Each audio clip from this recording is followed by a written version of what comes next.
Hello, and welcome to the History of North America. I'm Mark Vinet. In this episode, we continue the twists and turns of the continent's life story by following the trail of early humans from their emergence in Africa to the four corners of the North American continent, the geographical home of the United States, Canada, and Mexico.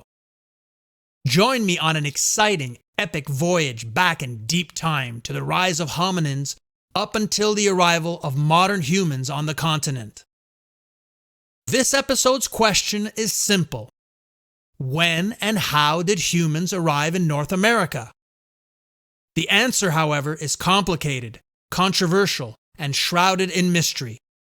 Our distant ancestor, mammals, took the stage 225 million years ago and survived the KT extinction event that killed all the land dinosaurs, including Triceratops and North America's biggest dinosaur, Alamosaurus, 66 million years ago.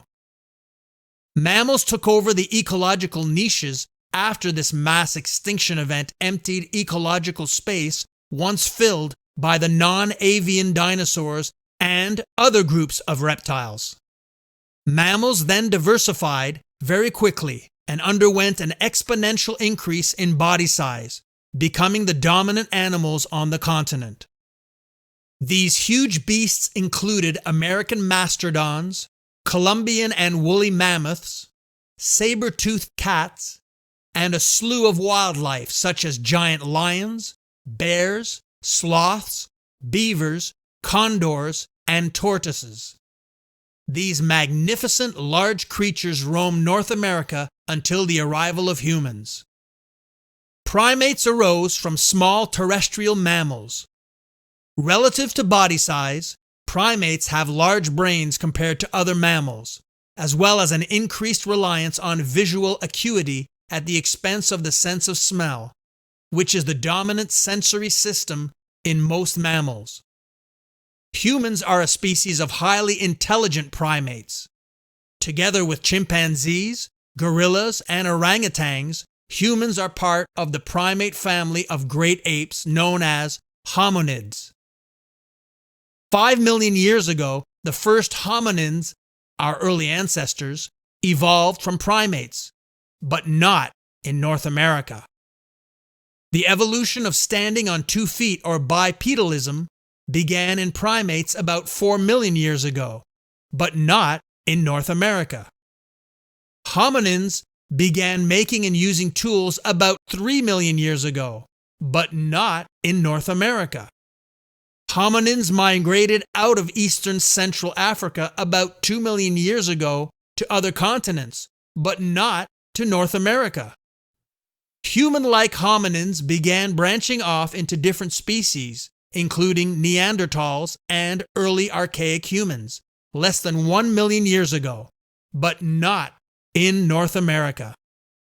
The first anatomically modern humans walked southern Africa 300,000 years ago and began to spread globally 200,000 years later, but again, not yet to North America. 90,000 BP, that is, before present, humans began to exhibit evidence of behavioral modernity, including a larger, well-developed brain, which enabled advanced abstract reasoning, language, problem-solving, and culture through social learning.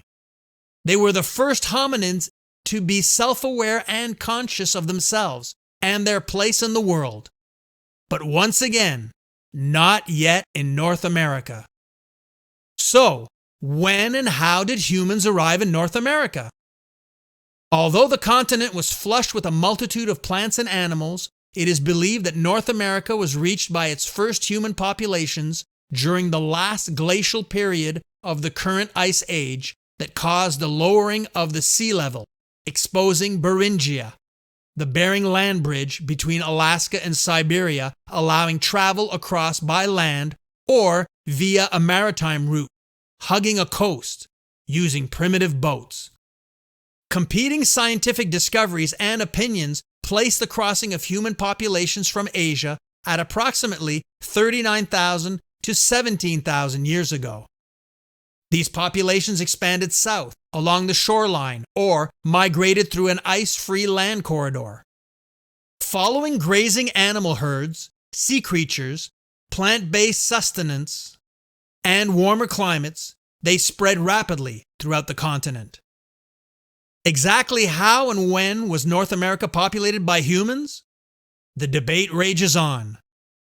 The prevalent migration models outline different time frames for the Asian migration from the Bering Straits and subsequent dispersal of the founding population throughout the continent.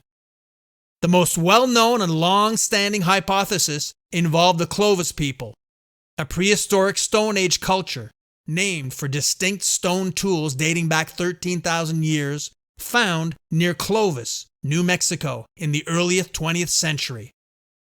Following the discovery, the Clovis people came to be regarded as the first human inhabitants who created a widespread culture in the Americas.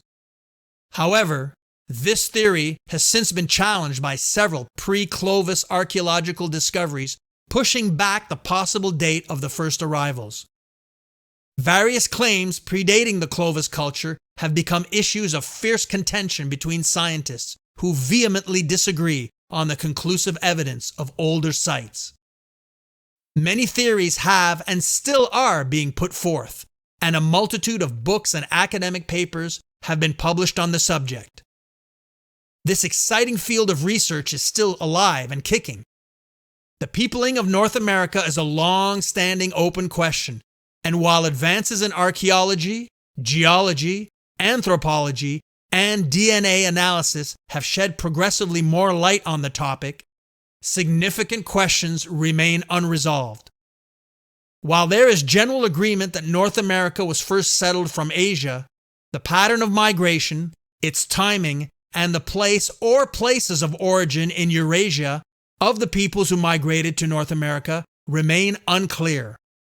In other words, stand by, folks.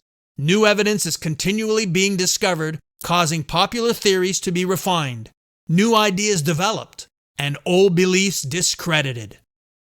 The earliest populations in North America, regardless of how and when they arrived, are collectively known as Paleoamericans. The Greek-derived word paleo means old, archaic, ancient. The Paleoamerican period precedes the advent of agriculture and is characterized by a nomadic hunting and gathering lifestyle. Big game hunting was a large component of the subsistence strategy of the super predator Paleoamerican populations until their overhunting activities contributed to the extinction of the continent's mammalian megafauna. Although the indications and timing of the end of this stage vary between regions, the Paleoamerican period is taken to have lasted until about 10,000 years ago, when the last glacial period ended, causing sea levels to rise and flood the Beringia land bridge, closing the primary migration route from Siberia.